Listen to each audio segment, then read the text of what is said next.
Oh, here we are. Let's go.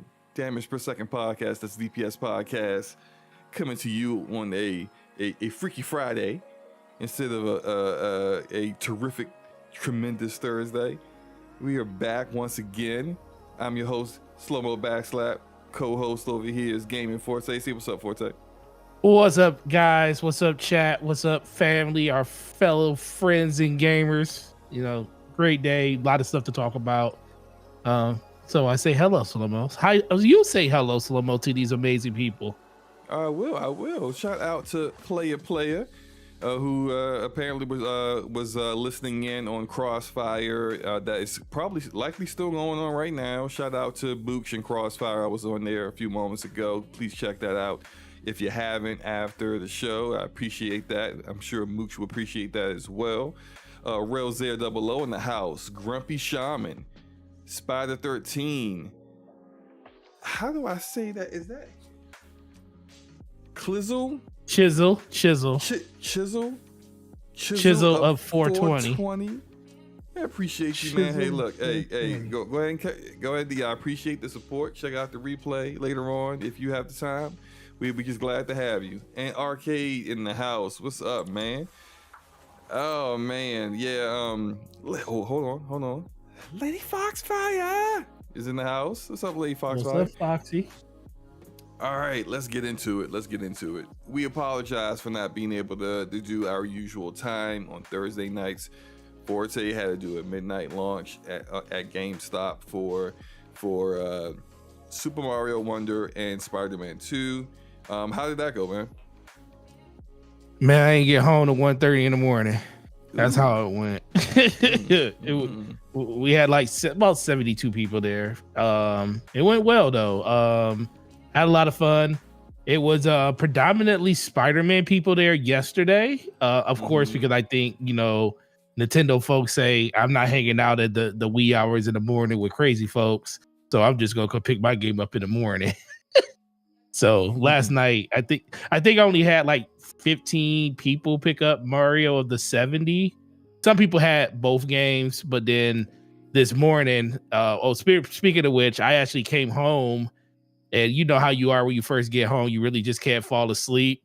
Yeah. So I literally laid in my bed. It had my Switch, and I was playing like Mario Wonder while I was like laying in bed, and then I finally fell asleep.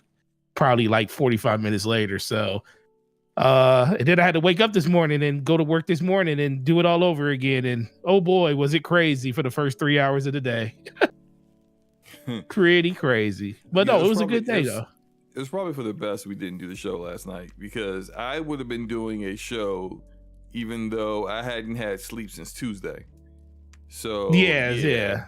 It wasn't. Work has been kicking my behind. I've been working, doing troubleshooting network stuff late at night, which usually isn't what I have to do, but sometimes it is what it is. And yeah, I probably would have been falling asleep on the show, like live on the show, which probably would have been actually pretty funny. But all that said, I'm much more well rested, and now we're doing more than just saying, hey, Spider-Man launches tomorrow. We're actually talking about our actual impressions of Spider-Man, which of course is going to be later on tonight. So Forte, man, let us know what you've been playing, man. What you've been up to? What games have you not been playing? Haven't been playing Halo. Haven't played that in like 2 weeks. Been playing Destiny raids and that with the homie Taz with the fire team. Been playing Battlefield 2042. Play some Call of Duty Modern Warfare 2. Wait, you played Call of Duty? Modern Warfare 2. I told you I was going through the campaign. Oh, I thought you meant the multiplayer. No, why? Because the multiplayer. Gouge my eyes out for what? What? You know what? We're going. That's a topic later for tonight. I don't know if you saw the poll results, sir. Because we can definitely go over it. I hope you read those. I hope you read the comment section of those poll results too. I'm gonna read the comments from the loud minority, but no, from the loud minority. Oh, okay, that's clearly what they are because the poll didn't agree with them. But well, no, that's because it was going to be skewed regardless. But go ahead. To give y'all some context. Me and Forte got into a loud shouting match earlier today, which I probably think, well, okay, so what's so important about this? Because this happens all the time. But no, we were discussing what games have the best gunplay, and I said, you know what, I'm gonna run a poll. And he was like, you run that poll. I said run a poll. I said run a poll. You said I will. It doesn't matter who said it. I ran the poll, and the results are what they are. We're going to discuss that later because I had those poll results, and it just proves some things that I was saying. Anyway, the gameplay you see on the screen right now is Trey Pang 2, which is I think it just came out on consoles, but this is PC. This came out on PC a little while ago. The controls of this game were abysmal when they first came out. They still look bad. Yeah, it feels better. But at launch it was pretty abysmal. You look like you fighting the controller instead of playing with it. Pause. It's it's better. It's better. It's got its moments. You know, shoot, this might be better to some games we're talking about later. Anyway, but it's a pretty fun game. I like it. You know, low budget thing, but it's I heard some people say on console it's not that bad. So give it a shot if you want to play a first person shooter that it's a little on the indie side, but it's pretty good. I have got some time. This week has been a week of me playing Spider-Man. Like I have spiders coming out my ears. I got spider on the brain. I beat Spider-Man Remastered on Tuesday. Yeah. And I beat Miles Morales last night. Wait, let me correct that. I beat Spider-Man Remastered Monday, and then I beat the DLC, the 4 DLCs on Tuesday, and then I beat Miles on Thursday. So I have a question. Does beating a game on a different platform count as you actually beating the game a second time? I mean, you could count it towards your game. Count it towards your game. Oh, you do? I say so. Because look. Oh no, I'm just asking. I don't know. Yeah, I mean, like I know there's some people that'll be like, oh, it shouldn't count as a full game, but I think that's just more people. Like these are people that will be having like a competition or something, and I'm not competing with nobody, but like it takes you, just because I beat the game on PlayStation, why does it matter that I spent an equal amount of time beating the game on PC? I still put that time in. I still beat who I had to beat, accomplish what I had to accomplish. Like especially when it comes to like some games, certain games. Like for example, like if I beat Sekiro, which is not an easy game whatsoever, but if I beat Sekiro on PlayStation, you damn well I'm gonna get credit for beating it on PC. I'm getting credit for that. That's not easy, So it's just I get it. It's oh, go ahead. You about to say something? No, I said I get it. I was just wondering because I saw your GameSpeak 2023 list and I was like, he beat these games already. But I said, I don't have a problem with you counting them. I just know a lot of people was kind of thinking like, if you already beat a game, how are you counting it again? Well, but I agree, 100%. So this is what I won't do. If it's in the same calendar year, I'm not counting me beating it again, because technically I've beaten Remnant 2 3 times, and so have you, and so has Luca, because we played through each other's games together and we beat the game 3 separate times. But I only counted on the list one time because but now it's the same year. Now if I decided next year to reinstall Remnant and run through Remnant again, now I'm counting it again. It's a different year. You see what I mean? No, I got you. Yeah. We're gonna run it again when the new DLC comes out. We're gonna probably want to do it with different characters. Is there certain did they confirm that? No, they haven't yet, but I'm just assuming that that's the case. It's probably gonna be what we'll do. Cool. Never know though. Well, I'm down for the. I'm down for. I mean, I don't think we have to rerun it, but the DLC is. Well, if it's anything like the DLC that was in Remnant 1, it's going to be a lot of content, and it's going to be hard. So, I mean, to just avoid having to spend another 11 to 12 hours of just gearing up again. Plus, we'll be severely under-leveled this time because we're not running it 3 separate times. Right. Well, then again, we might do it 3 separate times just so we all have our own game. We might do that again. Actually, we will do that again for the DLC. Yeah. We will do that again. Yeah, you're right. Absolutely. But yeah, no. That's been my week of gaming.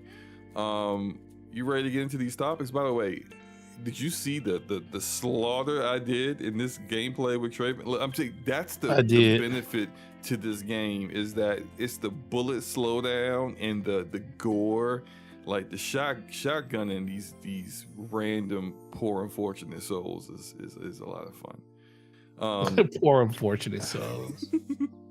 Let's get into it.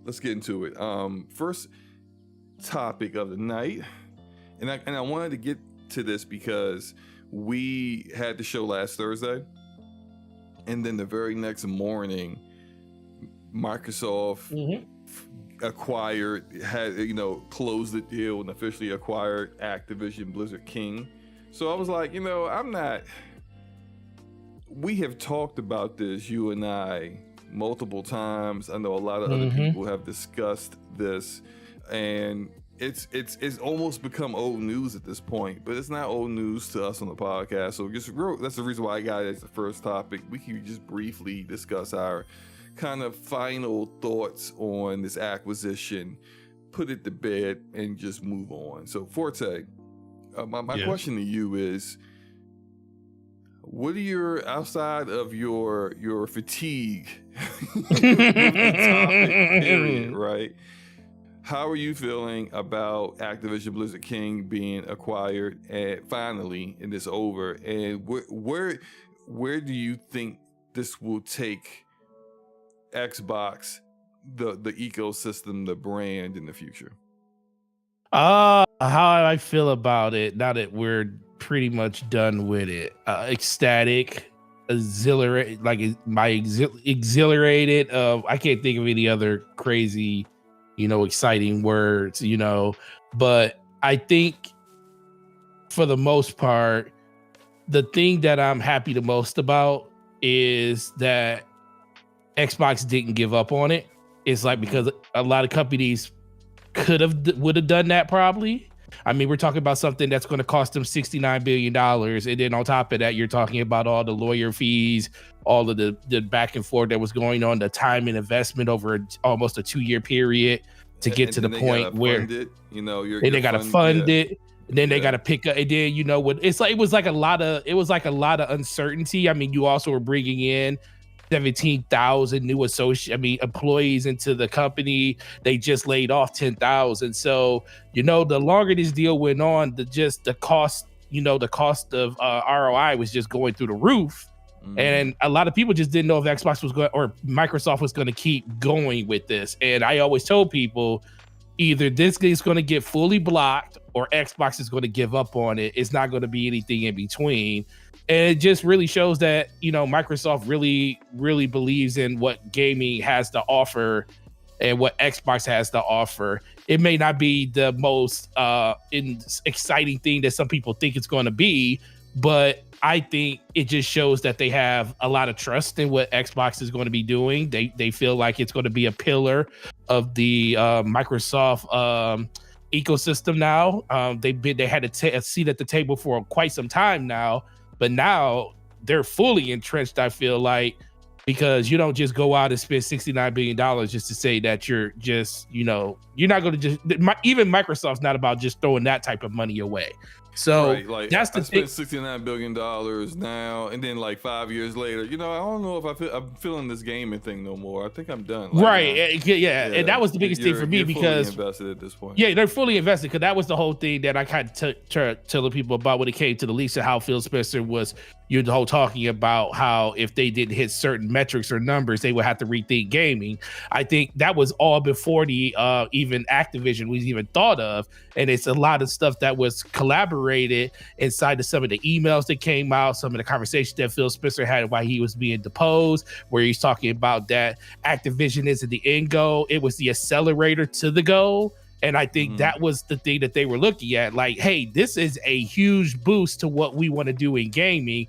It can definitely ramp up our piece. It can give us a mobile division that we have nothing in. It can boost our Game Pass subscribers when we finally do start getting some of these games inside of that service, and we can definitely ramp up on all of those different metrics that we have. So that's what excited me the most, that they didn't give up on it and that it actually finally happened. Where I sit with it now is mostly now it's Xbox. They have no excuses. There's none. There's no excuses at all. We shouldn't be saying wait for anything. We should be like, okay, what is Xbox going to do with the myriad of studios that they have now? What's going to be the direction with these studios in the future? And as an Xbox fan, I'm super excited to see where we're going to go with that. I feel like Xbox has been going and trending in a pretty positive direction, withstand some of the hiccups they had along the way over the course of the last couple of years.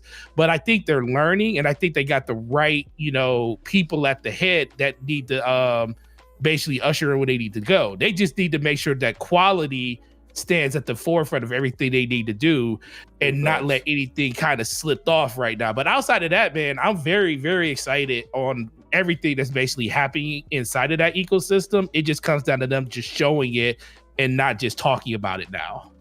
Yeah, let me jump in real quick. I agree with you on the terms of the level of quality, and it's like that's not saying that they have not made quality games yet, because like a lot of the pushback you get from that is, if you look at Metacritic, well, apparently now like we got people like to pick and choose when Metacritic is should be counted or not, but they'll be like, well, you look at Metacritic and then they pick a year that benefits my argument, and Xbox has more a higher percentage of games, but it's like, look at the games that you're discussing. You're discussing games that a lot of people didn't really care to engage in. Still a high quality game, like Pentiment. Right. Like I enjoy Pentiment, but I know a lot of people didn't play Pentiment, and that's fine because it's not going to appeal to everyone. You're talking racers, which not everyone likes racers. They're kind of it's considered a sport whenever they put it in categories, and then you get your simulation racers. Like shout out to Autumn that came through last week and really discussed and broke down Forza Motorsport, but not everybody's like Autumn. Where Autumn loves racers and shooters, a lot of people just love shooters or or sports games, or or RPGs. They may not engage in that kind of content, and so you need to be more well-rounded. And I think they are getting there with the terms of the number of studios that they have. Quality has to be at the forefront, because I think the only way to really have them accomplish their goals when it comes to Game Pass, when it comes to the number of subscribers they want to have and how big the ecosystem they want it to grow to, it's got to be about quality games. It's not necessarily going to be whether you made something exclusive or not. Like, I mean, well, let me backtrack. You need those games to be exclusive, because if not, then no one's going to engage on your platform. But it's the having exclusive content. If the content isn't any good, doesn't matter. Like it's like, hey, we got a bunch of mid exclusive games. Well, congratulations, no one cares. No one's going to engage in that. But if you got games that are, I think what they need is a game that is a can't miss. Everyone's got to play this kind of game.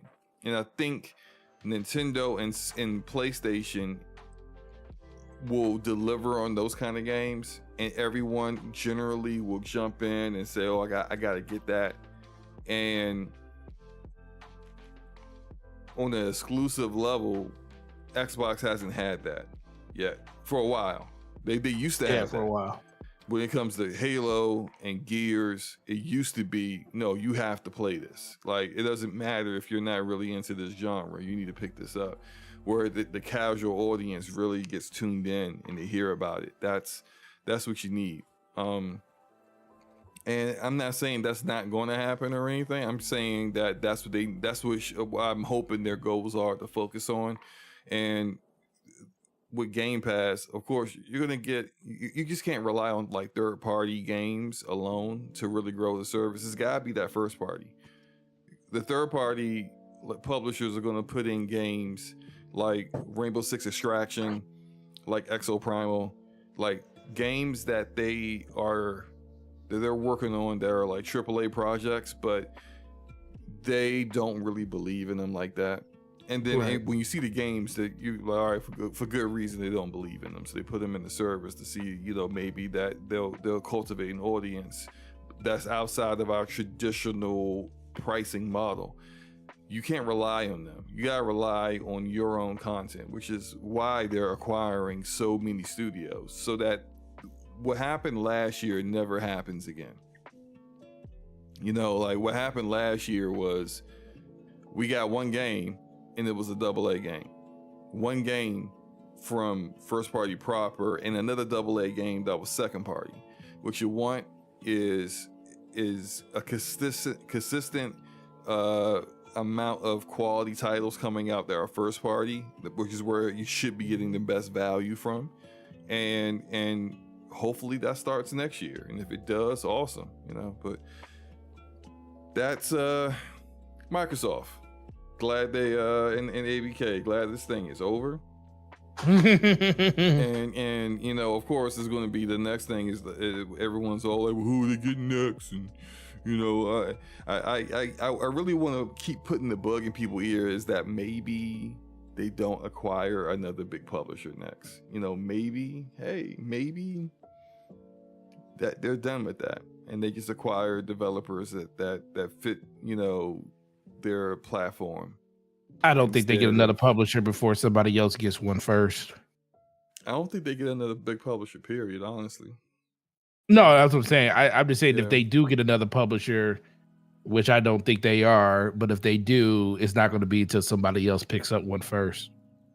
Yeah, we mean like Tencent or Sony or something. Somebody. Don't know who it's going to be. Somebody's going to pick up one first. I don't think they can go 3 in a row with publishers before anybody else grabs one. Yeah. Regulators ain't going to go for that. I don't care how small they are. It could be Capcom. They still ain't going to go for it. Right. Now, something else that has popped up today. Did you see? Actually, I should probably just pull this up. Give me. I'll. Are you talking about I'll set this up real quick. Are you talking about the PC requirements? Yes, for Alan Wake. I did see you. Oh boy. Ooh, path tracing costs a lot. Oh boy. Okay, so let me blow this up because I'm pretty sure nobody can see this. Oh man, you know what? Can I don't know if I can blow this up with. You can. You just got to go up to your scaler at the top. 3 dots. dots. Well, let me close that, and then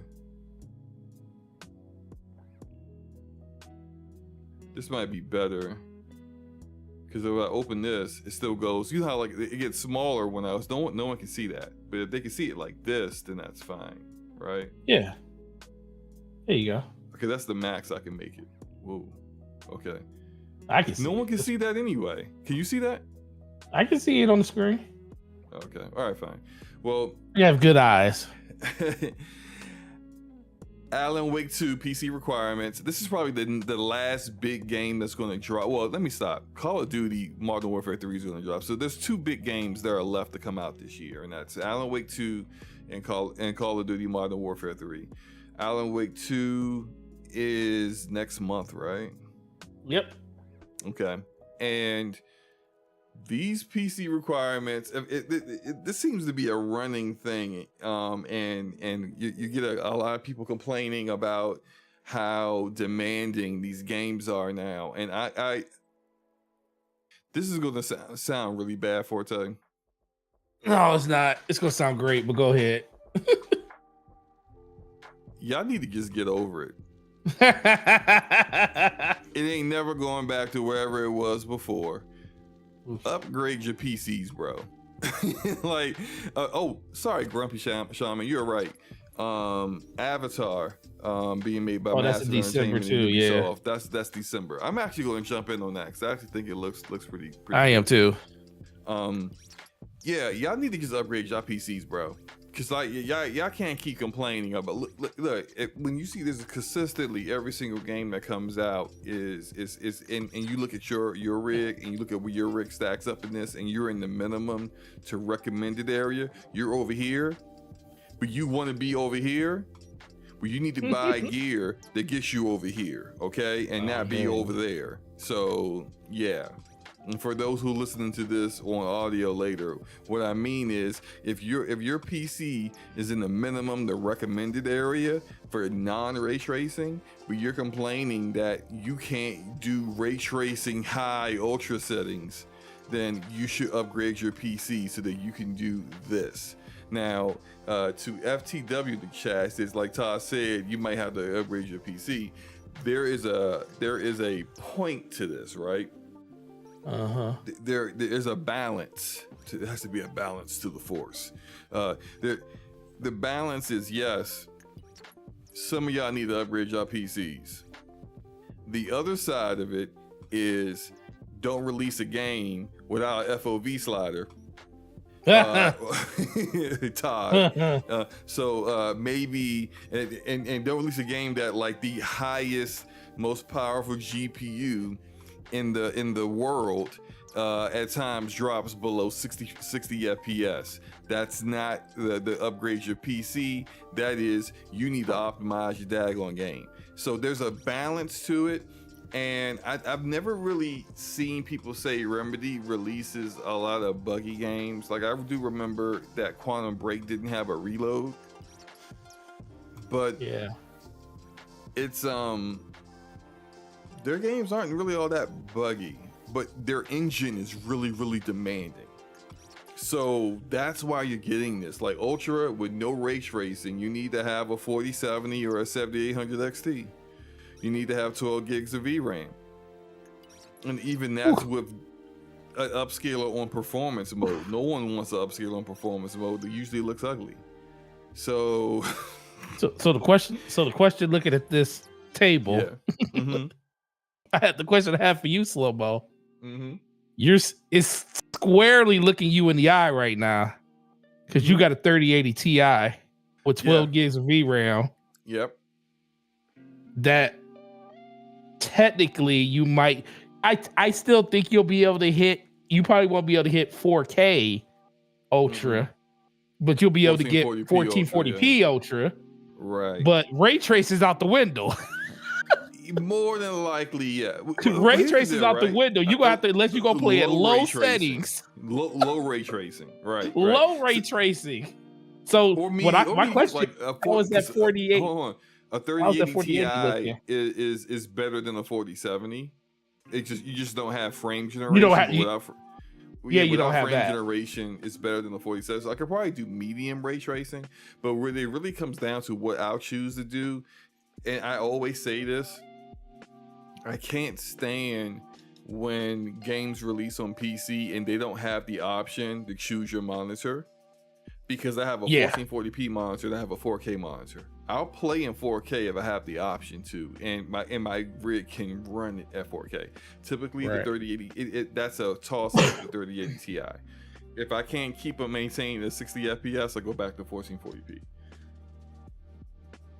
So my choice of playing with ray tracing medium, playing at 4K ultra with no ray tracing is, can I switch the monitor in game?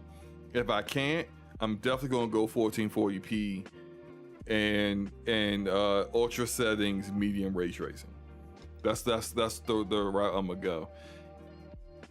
Depending on how long I play this game, I might stream this, because I'm telling you, I might not finish this game, because I don't like survival horror. I know you don't. But the question is, what's the first? Is the first one you gonna play this game gonna be on GeForce Now, on the 4080, so you can experience high-end path tracing? But look, that's gonna be because that 2160 on GeForce Now. I don't know how to do that, but like maybe I need to figure that out. But I'm definitely gonna play it on GeForce Now. The thing is that it probably won't show up. See, another problem I have with GeForce Now is games don't show up immediately when they launch. Right. There's no rhyme or reason to it. Sometimes it may take a day or 2, 3 days. Other times it may take up to 2 weeks for a game to show up. So it just depends on whenever Alan Wake shows up. But typically when it does show up, I do test it out with the GeForce Now Ultimate experience, and it's for the most part. I'm not trying to brag. My PC's better than the PC they had to use in the cloud, except for the 4080. Well, that 4080 is the monster that eats other things for breakfast. Right. So the difference between the 4080 and my 3080 Ti is pretty significant, but massive. I have a better CPU than they typically give you in that. I have more. Does it actually list the other components? They don't, but I can tell based upon like when I play certain games and how quickly like the SSD, the CPU, when the way things load, I can tell. And then like when I play certain games that actually will give you a grade on your CPU performance, the way like Immortals of Aveum does, it's lower than where it is on my PC. So my PC's better than what they give you in the cloud, except for the GPU, which is the reason why I will jump in there. So 4080 is nice. So the question really is going to come down, and I think my ultimate question for you, especially since you have these moments of lapses where you feel like you have to upgrade your PC. When is it going to become too unbearable and you're going to call me and be like, talk me off the ledge again? Because like you said, Black Friday? Because we're getting, that's what I'm saying, because we're getting to that point. Like you just said it. You said it yourself. You was like, if you want to run, high settings, ray tracing with pathfinding at 4K, 60 frames per second. I mean, the only graphics card out there that's got 16 gigs of VRAM is 4080. Or 4090, of course. That's got 24 gigs of VRAM. That's called future-proofing yourself right there. But yeah, so when and the other thing I find real interesting about this, because normally games scale the size of the install based on the texture packs that are available for the game, depending on what settings you're going to play at. This is 90 gigs across the board. So they're basically saying you're downloading the full game no matter what. It just comes down to what your PC can handle. Yeah. You're not downloading a skimp version of the game. You're getting, and I'm surprised it's only 90 gigs, but the fact that it's got path tracing in it, I already see a future in SloMo's, a time in SloMo's future where he's going to be looking at bestbuy.com and he going to see some Black Friday deals. He going to be like, yeah, that 4080 is on sale for $1,000. Look, man, that $1,000. If that has to drop below 1,000. Well, $999. No, that's not enough. Man, I need like $950. $950. I'll jump at $950. I'll maybe jump with a 40. maybe the PNY version will drop to $950. Ew, I don't want that. You gonna buy the PNY version? No, I'm not. Look, you gonna buy the Zotex version? I heard PNY and Zotex are very nice brands. They are. They're also the cheapest ones you're gonna get too. They are not for me. I am so not buying the it's got to Walmart be version of a 4080. I refuse. I'm look. Would you buy an MSI one? No, heck no. I've had an MSI GPU before. That's even worse. They're terrible. Like MSI. I know the MSI ones are bad. I can't buy MSIs. Great. I love MSI Afterburner. Their other products are fine. Their GPUs, nah, I'm good. So basically, Gigabit and Asus is all your or Founders editions are the only ones you're going with. Those are the only three I rock with. It used to be EVGA till I die. But but they don't make cars no more. Yeah, since they don't make them no more. I mean, I got a Gigabit 3070 Ti, so I love Gigabit. Gigabit is nice. Yeah. Look, man. So you're definitely. You said you're getting this right. Where do you see yourself playing that? Just in the recommended? Yeah, because I'm not about to upgrade my PC right now. I'll be sitting right here looking at this thing like, well, Path Trace is not in my future. It's not.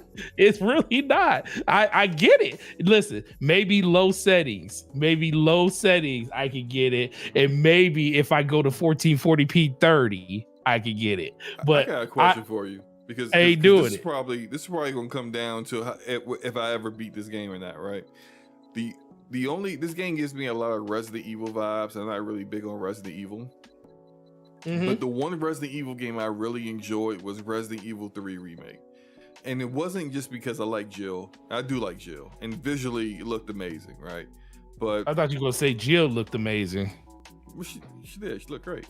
Okay. And it played great too. It played great on PC. Yeah, it did. I loved it because they gave me so much ammo, man. That game did. I remember you said you was playing. You was like, man, this game was fun. It was just ammo everywhere. It's just like, people. It's not as scary when you got a bunch of ammo. Exactly.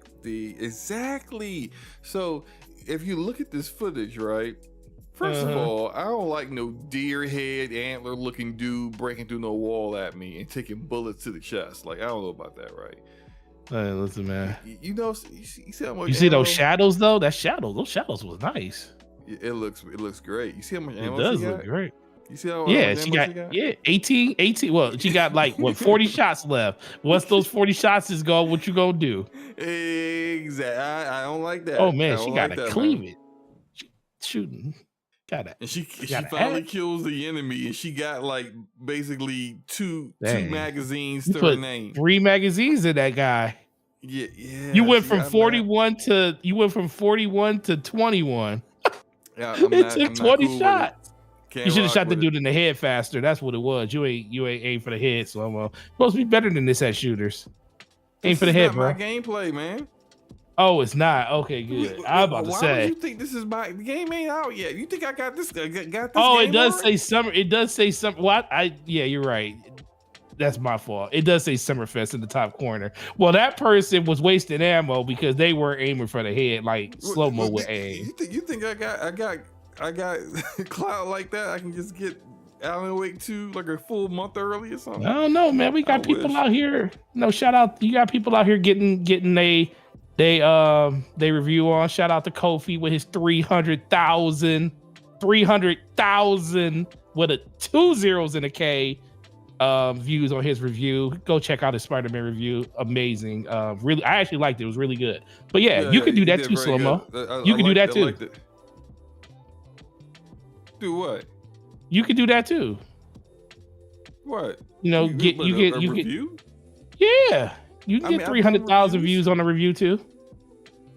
I mean, your Elden Ring one did really good. What did your Elden Ring do? Like 440,000 something? No, 4,000. Oh, 4,000. Oh, sorry. 4. SloMo's like, no, take a 0 away. Yeah, and I dropped that like 3 weeks after the game came out because I had the thoroughly. Did you imagine if you would have dropped it on day one?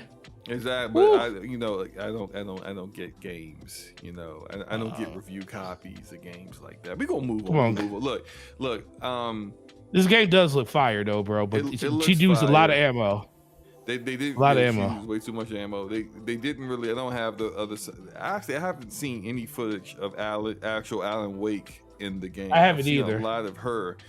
What's her name? Sage? Is that it? I think. Yes, her name is Sage.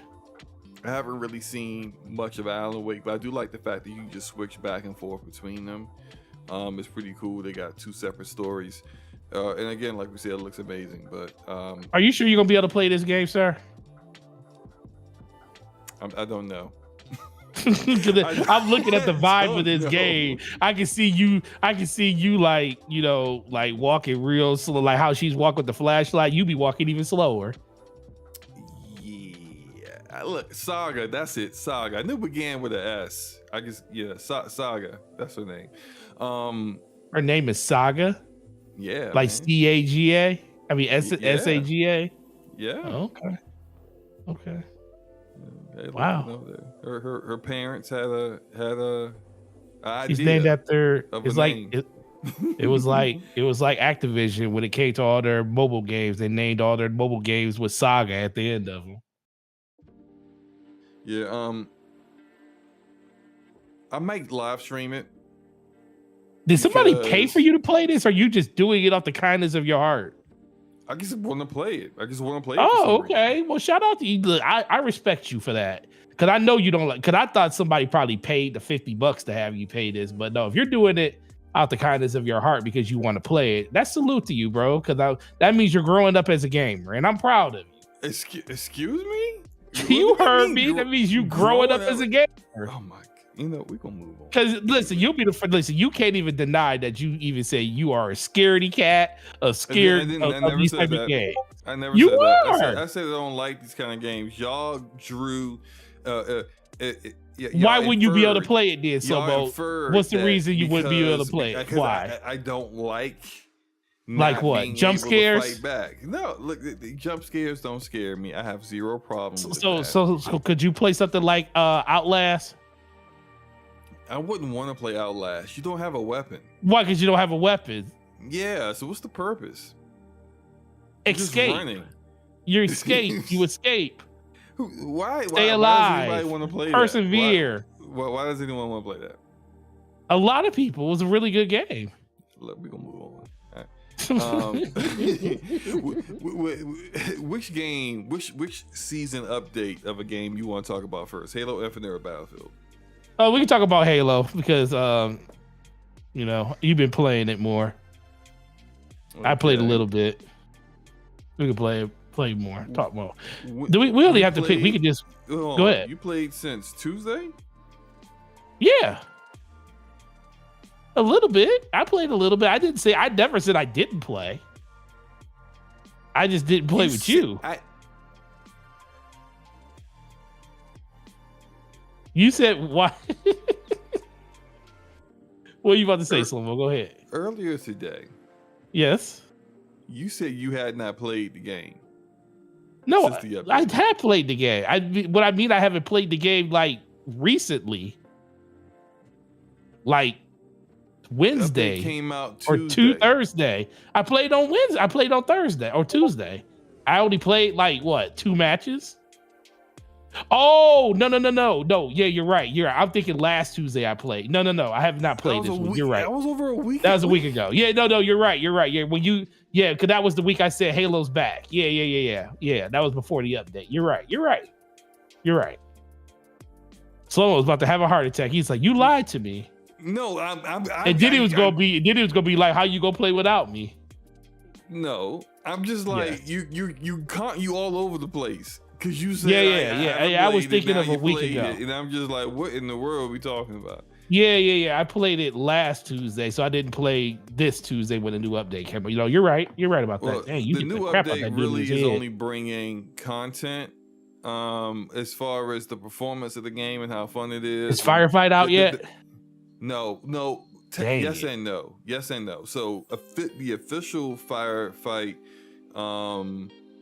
stuff that 343 is working on, or whichever outsource, Certain Affinity, whoever the heck else is actually doing the work, isn't completed yet. Mm-hmm. That would be out before the season ends, but they don't have a definitive date on it. But there are people who are using Forge and creating firefight modes, and they do have the tools in Forge now to allow you to do that. So you can actually like do the whole waves of enemies coming at it. Like you can do it. People that got YouTube videos out there showing people how to set up your own firefight matches and stuff like that. So you can do firefight, but it's not officially, like, there's no official playlist for it quite yet, if you understand what I mean. But there's 2 new maps. The gameplay I'm showing right now is one of them. I would say probably more than 2, because there's a big team battle map as well that I played. That you actually played big team battle? I was playing with Taz, and we were just trying a lot of the different modes that were new, the new modes that were there. And so one of them was kind of like big team battle-ish, but it was a big map. Basically, it was a lot of maps, man. There's a whole playlist for this map and the other arena map that they have out. I like this map better than the other arena map. The other one I think is too big for 4v4.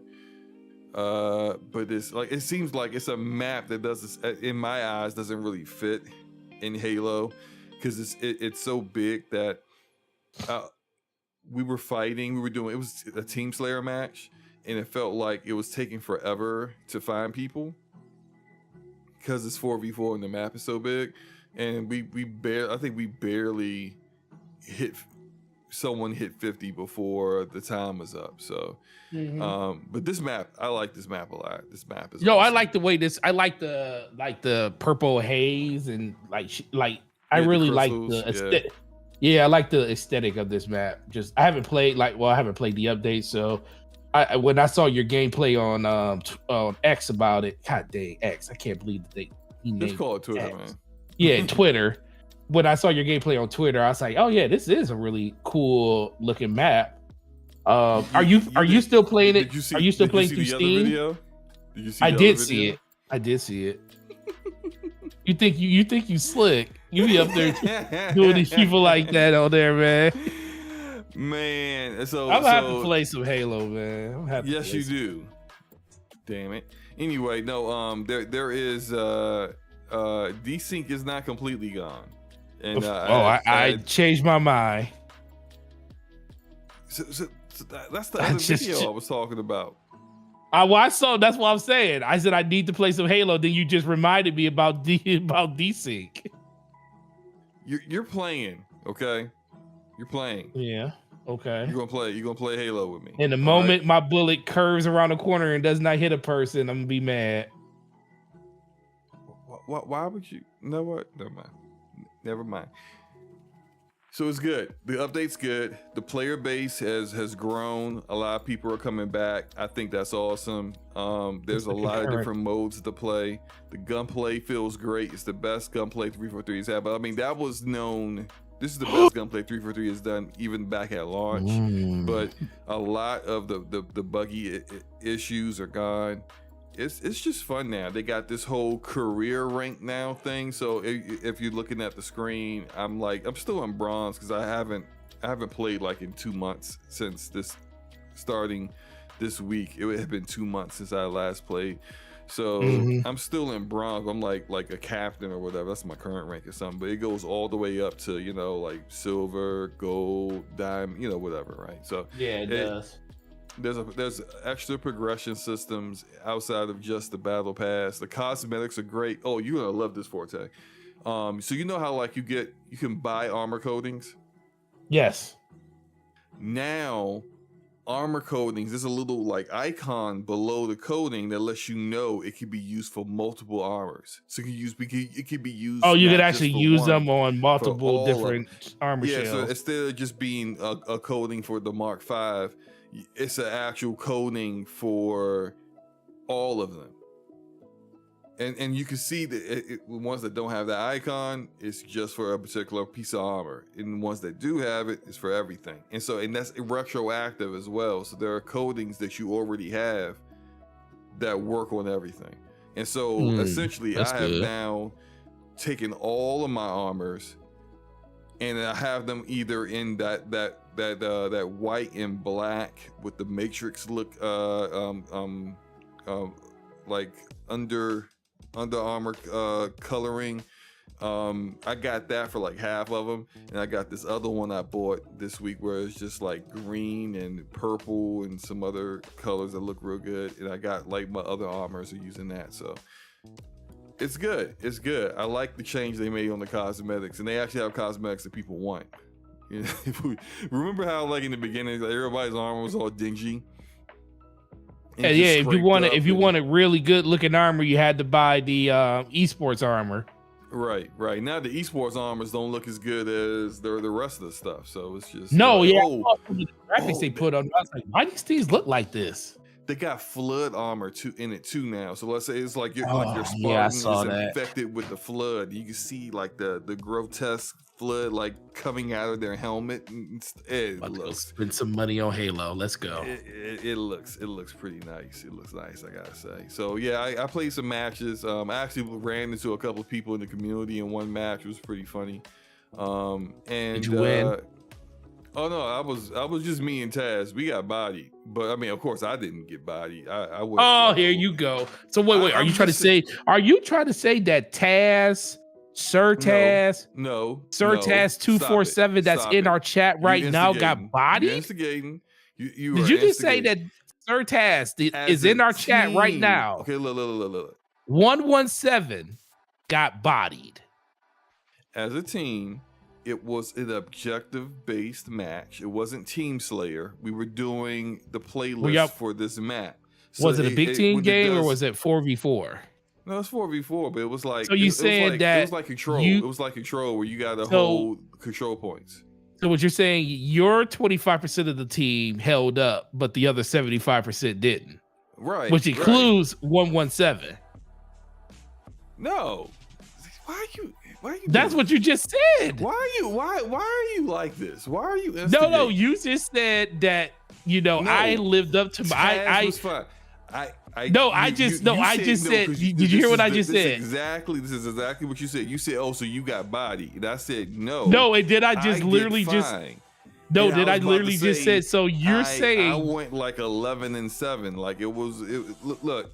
This is what happened. I asked. No, listen. This is why I want you to listen to what I exactly said. I will say it again. No, you don't remember. I said no. Listen. What you said. I said.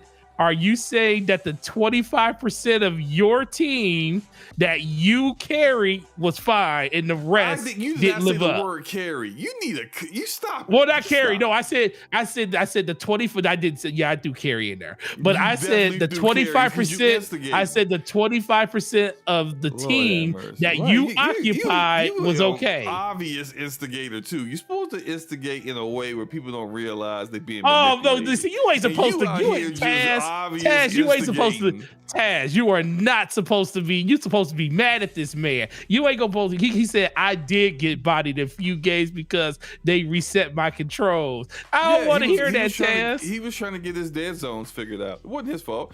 The thing is that it was one of those like this mode right now, right? In the map right now, you see where there's like a little control point they were trying to hold. No, this is King of the Hill. It wasn't the King of the Hill. It was like Control in Destiny, where you gotta hold like 3 zones. A, B, and C. You talking about the best feeling game ever? Anyway, so we lost. We got bodied in that they held those control points, but I think our 2 other teammates weren't even trying to take the control points. They were just fighting. So Taz was actually working with you. Now you're saying Taz was working with you? Yes, he was trying to take control okay, good. points. I just want you to make sure that you acknowledge that man's greatness. Our 2 randoms were just shooting and dying. Shout out to Infinite Umbra and I think Yuso Vinny. Those are the 2 guys that I recognize. I think they had one other guy with them. I can't remember his name. But, so when y'all want to go in there so we could just avenge all that crap that just happened? When you want to go in there? Now you want to play? Yeah, because I can't be having my boys getting screw that, man. We gotta go. We gotta go in there and just let people know. I didn't get by. What are you talking? I had to pop. I can't allow Taz to get bodied either. My KD was 1.5 something. I was fine. Nah, man, you supposed to be at a 2. Good match. Twos. They did some playful ribbing. I was like, GG's. They said GG's. You know, Halo's back. We love it. That was about it. Okay. I'm coming in there, man, when you ready. Who's Audrey? Is Audrey the person that let y'all down in this game? This is the person's name was Audrey. Where'd you get Audrey from? That's one of the people that's on your team. Their name's Audrey. This isn't the match, man. This is not. I'm just no. Did y'all win this match? Yes. Oh, you know what? You would have won this match because if you lost, you definitely wouldn't be recording it. I just thought about that. This definitely would be no gameplay we'd be watching if you lost. Look, shoot, I will have posted losses where I've been like 30-2. That's the only way you gonna post a loss like that. Like, I'm definitely got the Kobe mentality. There's no I in team, but there is a me. But there is a me. That's not the point. No, I'm just messing with you, man. The update's great. Play the game. If you like first person shooters, play the game. And for those who like Halo but they like PvE and they don't want to really engage in the PvP, Firefights coming. Firefight, baby. So like that's the best part of Reach right there. Firefight. Cog with the Iron Lords is talking about getting with Attic and probably doing another community night real soon. So I think that's warranted. Now, definitely now with the way there's just so much to do that like you could really do a lot of custom matches and do all kinds of different activities and custom matches and have a great time. So I think we need to get Eric. I think we need to get Eric Empire and them in there again so we can have a replay of 2 years ago. Why are you so messy? You are a messy person. Hey man, see when I see good gameplay for Halo, man, I ain't gonna lie, I get really, really messy because I love Halo. I love it. I do want to get in there though. I'm gonna say something that me and Taz talked about when we was playing. You always be all this I love Halo. Oh man, let's do this. And whenever we ready to play, where are you? Let's go. Playing Destiny. Wait, hold on. You tried to slander me for playing Destiny the other day, and I was playing with Taz. Taz was willing to. Taz gets a pass. Why does he get a pass? Played Halo with me. Well, I played Battlefield too. You didn't play Battlefield with me. Yeah, because we ain't talking. You know what? You want to talk about Battlefield now? We can. Okay, let's move on to Battlefield. But this game does look good. It does look really good. I like this. Awesome. This map looks incredible. How many new maps did they add? I don't know the exact number, but I just know in one, like just playing yesterday, I played on like 3 or 4 different new maps. Okay. And that's more like in comparison, because look, the last time I played was the end of August. Okay. So those are new maps since the end of August. I don't know if they all came out this week or not. That's more new maps than Halo Infinite had for the whole first year after it came out. Oh man. Think about that. Yeah, I'm with you. Lady Foxfire was like, you actually lost, so you don't want to take the L. I admitted that we lost. I don't know. But you also caveated by saying we lost. But you caveated it. You caveated by saying we lost, but I played well. I played well. I was getting on you. Lady Foxfire, where you at? You a beast in first-person shooters. You a beast in Halo. I don't see you nowhere. I don't never see you. Don't never hit me up and say, hey, SloMo, let's play some Halo. I'm going to give you the same smoke I gave Forte. Where you at? Maybe we would have won. Maybe we would have had teammates that played the objective if Lady Foxfire was in the house. But she wasn't. I don't know where she was. So, yeah. Well, flip it and throw it right back at you. All she was saying is you just bringing the fact that you lost, but I did good. Hey, so you were the best part of a losing team. Okay, got it. Hey man, hey look. You know what? I ain't gonna lie, I be doing that too. When I'm on Destiny and I be playing and I lose on PvP, I'll take a screenshot like these idiots I'm playing when I'm up here carrying, my back hurt, and we still lost. Right. You right. I'm with you on that. Man, look, our teammates was not trying to take the objectives. I was just like, yo, why are me and Taz the only one going? They don't know what OBJ is, man. They don't know what OBJ stands for. But it's just like, why? Just play. Why play? Like, just play Team Slayer, where the only mode is just to shoot people, which I play that primarily. Just because, if I don't feel like playing the objective, I go into a mode where I don't have to do that. The objective is to shoot you in the face. That's all what I'm here for. So, and just play that. Why go into a mode where you're gonna get King of the Hill, you're gonna get Oddball, you're gonna get all kinds of other stuff, man. People just play game modes where they give you weapons that work all the time. But yeah, Halo. We definitely need to jump in there. That's without being said, and I will jump in there, which I promise. But how does the new DMR feel? I wouldn't call it new. It's fine. Well, yeah, not new, but how does I know they redesigned it a little bit. It's fine. I still prefer the battle rifle. Oh, who wouldn't? Classic. Yeah, I'm still on the battle rifle. It's like the only gun that should be. It's like the only gun that should be used in that game is either a battle rifle or a pistol. Nothing else. I do it two ways, right? I'm all on the assault rifle, or I'm all on the There we go. There's the match. Assault rifle. I love the pistol. It ain't like God tier like Halo Combat Evolved pistol, but the pistol, love it. Assault rifle, pistol, battle rifle. Those are my three. We should go play some. I rock with those three, and then of course, if the power weapon is up, I grab it and I use it. But other than that, I don't care about the other weapons. We should go play some Battle Bits. That's the game we should play. You ever heard of that game, SloMo? Yeah, with the. Yeah, I almost bought that on Steam, but I didn't. It's in early access right now. I didn't know. Yeah, I'll jump in there and play it. I mean, it's freaking Battlefield, but in like uglier. But it looks cool. But we have Battlefield 2042, so why would I play that? Because it's something different, like the style of the game. I mean, he just hit you in the face with that. He sure did, right? God dang, that was like from nowhere. You know what I hate when someone revives you and it's just like, dude, don't revive me, right?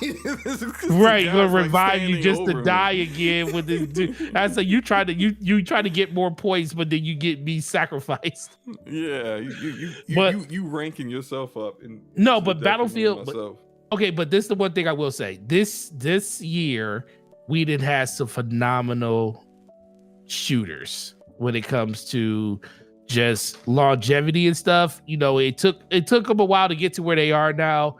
Battlefield 2042 new season just started, season 6. It's a lot of cool things they got going in there. The new map, which is called Redacted, is really, really fun. It's like, it reminds most people of Operation Locker from Battlefield 4. It's really, really fun. It's really chaotic. It's more of a linear map where it's like straightforward. So you go either left or right. There's really no really big open area other than the center part of it. It's fun. I literally played Conquest 24/7 in there and pulled like a 96 kill game in there. Look, SloMo, 96 kills in a Conquest game. So how did you kill these 96 people primarily?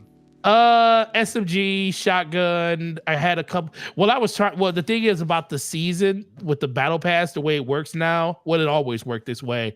They give you objectives and stuff that you have to do. Like you'll get points to level up your battle pass.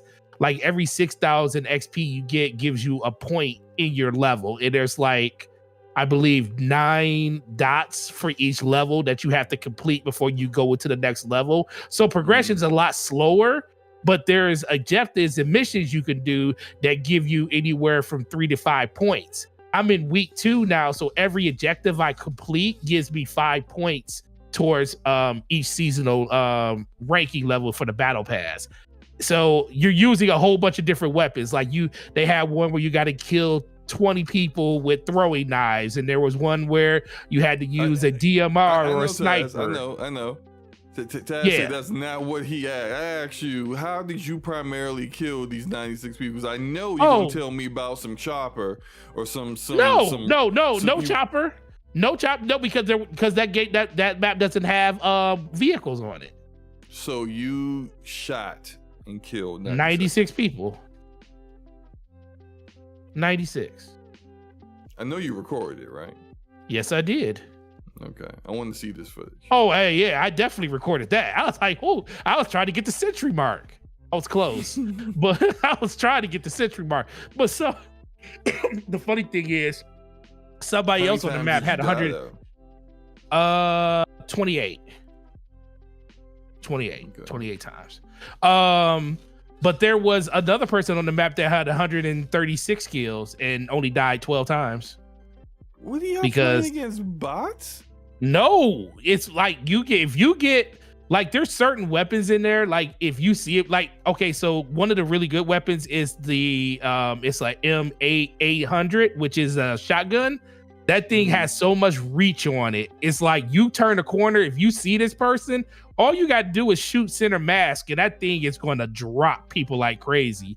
And if you're just running around the map and people aren't paying attention, you can clean up 20, 30 kills in a row and backtrack people. Then and a lot of people are starting to really learn how to use the specialists. Like there's a couple of specialists where they have. I just learned that this week.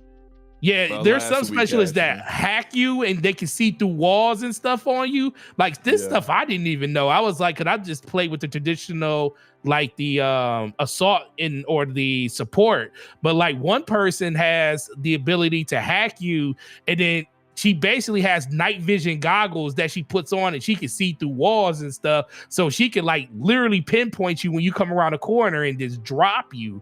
It's crazy. And then on that same map, if you unlock certain attachments on your gun and get like, because it's a night map. So if you get infrared scopes on your guns, you can see, I mean, everybody looks the same when it comes to that, even your own people. But the difference is you just shoot anybody that doesn't have an icon above their head because they're not on your team. So you can literally just make people out. So it's real easy to get a bunch of kills on there, but it's also real easy to die a lot on that map too. But that's like one of the funnest maps that they came out with in quite some time. And I've been playing that. And I just like the overall feel of the game. The progression feels pretty good. I still don't think anything replaces traditional Conquest when it comes to like the bigger maps with the things you don't like, helicopters and, tanks and stuff. That stuff's really cool. No, it's not garbage. That stuff's cool, but for a person that wants to just get into the fray and play just crazy mayhem and bullets and guns and explosions going on around them and buildings falling around a part of it, but with no artillery on the map like tanks and helicopters. The fact that they got a 24-hour mode of that where it's 24/7 is really cool. And I think that's the one that I would take you into, because I'll take you in there. All you're doing is just gun on gun with everybody, and it's really, really fun, and I really like it. So here's hoping they keep it going. We'll try that next time, because otherwise, we'll try it. It's TDM or it's nothing. It's TDM or bust. Well, for me, you're definitely okay. So with that being said, SloMo. Oh yeah, but real quick. Go ahead. Just like when you talking about people just really starting to learn the specialists, that's me, because specialists or something. I'm not big into battlefields, but like it was because I was looking at it. I bought the battle pass, and then you did buy it? I haven't even bought the battle pass yet. And I was just like, well, I bought this. I did that as an incentive for myself to play it more. Since I already spent my money on it. You talking about the recent one that just came out, right? Yeah. So you need to. Yeah, I gotta buy it now because you bought it. I didn't buy it yet. And I was looking at some of the stuff that I unlocked, and I was like, oh, that's a cool looking cosmetic. And I was just like, well, how do I put that on? Because like I'm so used to other shooters where it's like you just choose a skin, like Fortnite. You know, like you choose a skin to play with. But this is different because it's specialist. So like you would have different skins per specialist, but you're not always using a specialist. So then it kind of reminded me of Rogue Company. I was like, oh, okay. So then I started looking at the specialists.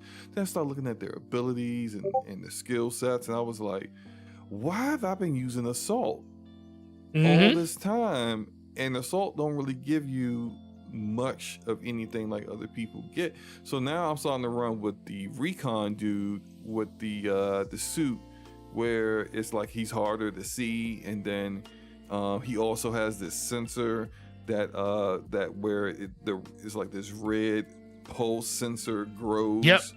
The closer enemies are, so now I can kind of get a sense of where enemies are if I don't see them, and I think his footsteps are lighter. So it's just like I've been rocking with him, and it's just been like, oh, y'all should have never. And the cool thing is you can put you can use almost any weapons on those. You can put the assault rifles on. You don't have to use a sniper. You can use a like, DMR or an assault rifle. Yeah, the whole you don't class have is about sniper rifles. to run a just sniper. Oh, can you hear me? And that's Forte, you breaking up, man. Whoa. I like the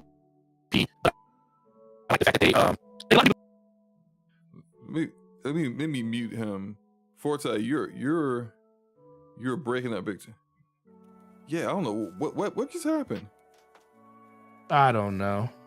Yeah, you. I don't know. You Whatever. sounded like I don't know. You sound like a robot. Sounded like I was like, what is happening? Was it? It didn't sound like this, did it?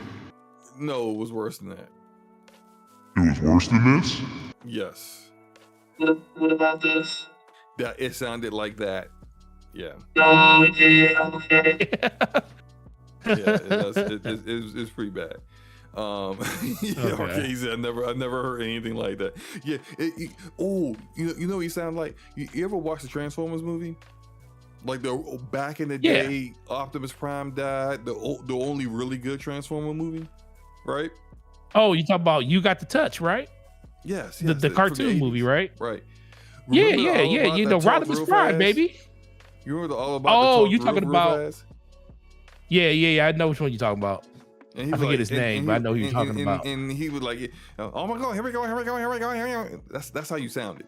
But it was just King Metrocun said I sound like the robot from Nier Automata. Yeah, I was just like, what is happening, man? But no, I think it's about time. Blur, thank you, Taz. Blur, that's how you sounded like. You sounded like Blur. Oh yeah, that's right. His name was Blur. Yep, his name was Blur. I think it's about time. I think it's about time we did it, man. You ready? You ready to see what the results are of this poll? Oh, well, I already know what the results of the poll is because there's a lot of non-believers out there. But go ahead, show them. Non-believers, huh? Just because they don't agree. Well, hey. Go ahead, put it up. All right, hold on, man. Calm down. Good, put it up there. And when you put it up there, I'm gonna ask Taz. I'm just asking you the question now before it goes up. Taz, of all of these options that popped up on this screen, which one has the best gunplay? That's all I'm gonna ask. Let me set it up. And Taz played all of them. Me and Forte had this argument earlier, and we started getting into gunplays, and he started overvaluing Destiny's gunplay once again. And I kept telling him it's not that good. It's decent, but it's not that good. And he's all like, flipping out because he's a Destiny whore. And then so I said, and then he's like, go ahead and run a poll. And I was like, I'll run a poll. And so 1,156 of you voted in this poll. I appreciate you all for voting. The poll said, which shooter has the best gunplay mechanics? I chose Call of Duty, Halo Infinite, Battlefield 2042, and Destiny. Which one won, Forte? Halo won, of course. Halo Infinite at 50% of the vote. What was second place? Which is blasphemous. Call of Duty. Second place is Call of Duty at 28.5%. And what was third place, Forte? It was even Destiny. More blasphemous, but Destiny. 14.5% and Battlefield at 7%. Now, me personally, if I had to, if it was just me, that makes my poll. I can't vote on my own poll, but I like how if I David had to Faulkner vote- was like, I didn't. I like What'd you how say? David Faulkner said, if I didn't see this, but if I did, I would have voted Destiny. And Dave, I appreciate you in the chat. I appreciate you and you giving your opinion, but it wouldn't have helped. You still would have lost by a whole lot. So let's look at some of these comments. Yeah. Go ahead and read out those. Now, me Go read those personally, comments. I would have chose Call of Duty. For me personally, I would have chose Call of Duty as number 1. Then I would have chose Halo Infinite number 2, Battlefield number 3, and Destiny number 4. But you know, This is such a hater. No way you would choose it's just not that good. Destiny. The ADS is all floaty. It's not that good, man. Look, it's not as crisp and precise as the shooting for the other games. But it's fine. Anyway, Geek Life Mike. Shout out to Geek Life. He said, for me, it's Destiny, most variety of weapons, and gunplay isn't bad at all. Shout out to him. Jay Barry says Call of Duty. I agree with Jay. John Wolf says COD is king for gunplay. I agree with him as well. Ains, shout out to Season Gaming and Ains. Ains says Halo bar none. I argue that Apex is probably second. I actually kind of figured, because so many people kept bringing up Titanfall and Apex. A lot of people brought up Titanfall. Titanfall is really good. I probably should have not put Battlefield in and put Titanfall in there, honestly. Or maybe But then Autumn would have been mad at you. Huh? Autumn would have been mad at you. Yeah, she would. I probably should just kick Destiny out since it had no shot. Anyway, Would have been Crusader worse. says this is very hard, as I'd say Destiny 2, but they are overshadowed by the rest of its sandbox in PvP. I probably have to currently give it to Halo Infinite, as Battlefield have always felt somewhat off, and I can't speak to modern Call of Duty. Okay. Chase Arkansas said, COD does as a whole. Halo is so different of a feel from the others, but fine for what it is. Shout out to T-Rock saying Bloodborne. Just shout out to T-Rock. The Bacon Life has said Halo, but there is one I'm thinking you're forgetting a few.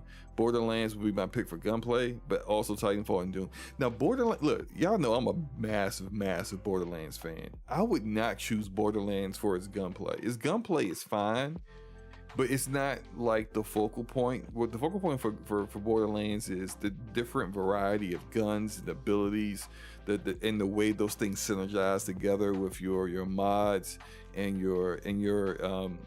all the various like methods of killing hordes of enemies. But I wouldn't, as far as gunplay go, give it to Borderlands. Borderlands 3's gunplay is the best it's been, and I think that's just it's good, but it's not in this kind of like category. Titanfall, a lot of people mention Titanfall, and a lot of people mention Doom. And I have not played Doom 2016 or Doom Eternal, so I don't have an opinion on Doom. Current modern Doom, that is. I played the old ones. You were about to say something, Forte? No, I'm not. I'm just reading the chat. Go ahead, continue. Okay. COD by a mile, says Cali Rex. You started liking these. Fuzzy Belvedere says, for me, one of the listed Destiny. Okay, Fuzzy. Autumn says Battlefield 2042. I'm not surprised. Shout out to Autumn. Hit the like button. There you go. Anyway, Steven says Halo or Destiny stand well above the rest. And that's how it should have been. Well, continue. Mike Bison says Halo and Destiny. Yep, as it should have been. Infinite Umber says, for me, it's Halo Infinite.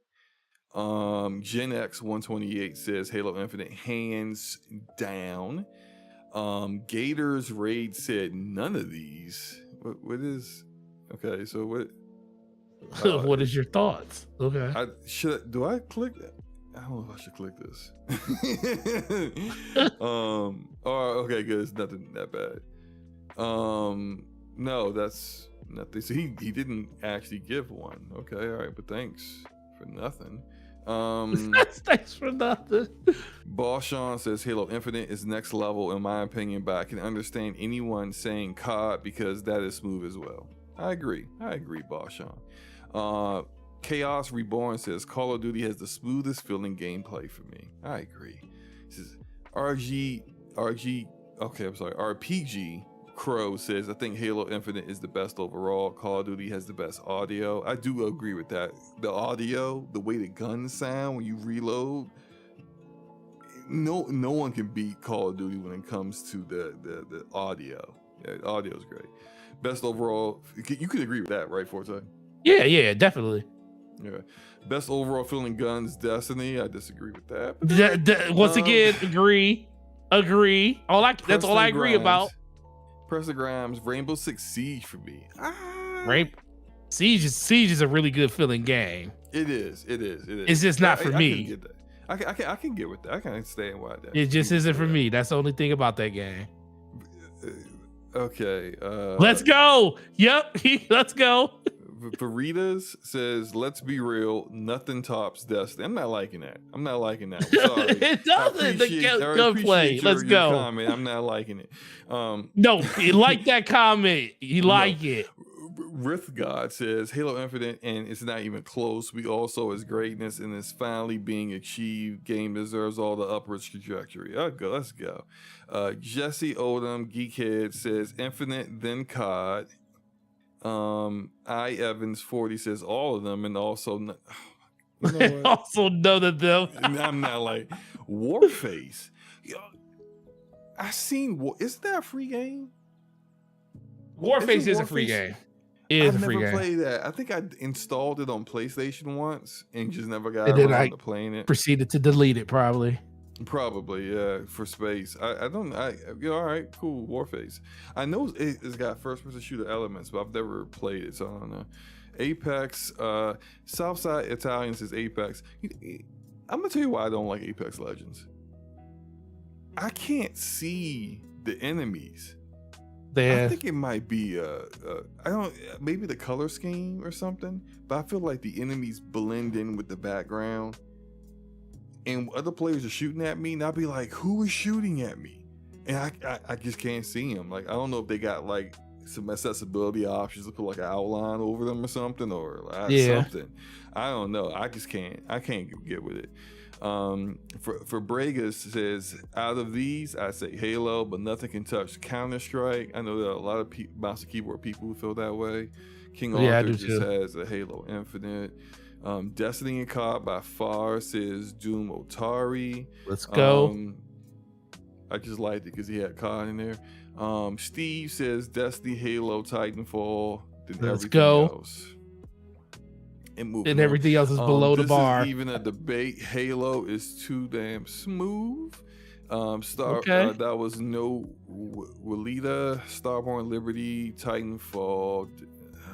Cloaked Onyx. What is this? Destiny 100%. Destiny 100%. Let's go. Okay, let's just skip to Titanfall 2, Halo.